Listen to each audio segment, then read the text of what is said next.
मला ॲपलचे प्रॉडक्ट्स घ्यायचे पण बजेटमध्ये बसत नाही. मग थांबा, ही बातमी तुमच्यासाठी आहे. कारण आयफोन आतापर्यंतचा आपला सर्वात स्वस्त मॅकबुक, बजेटमधला आयफोन आणि नवीन आयपॅड लॉन्च करणार आहे.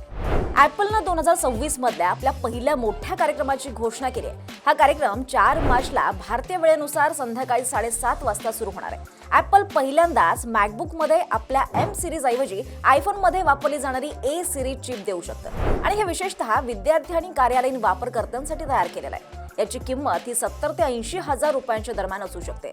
या कंपनीनं न्यूयॉर्कमध्ये होणाऱ्या या कार्यक्रमासाठी पाठवलेल्या निमंत्रण पत्रिकांमध्ये हे नवीन लॅपटॉप ब्राईट कलर्समध्ये येतील असा अंदाज आहे.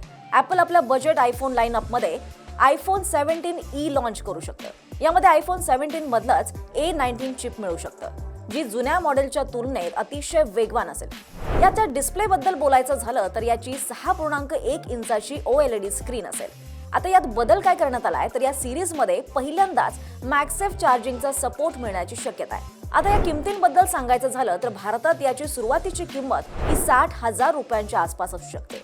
हा व्हिडिओ तुम्हाला आवडला असेल तर या व्हिडिओला लाईक करा, जास्तीत जास्त लोकांपर्यंत पोहोचवा आणि आमच्या सगळ्या सोशल मीडिया प्लॅटफॉर्म्सला लाईक, शेअर आणि सबस्क्राईब करायला विसरू नका.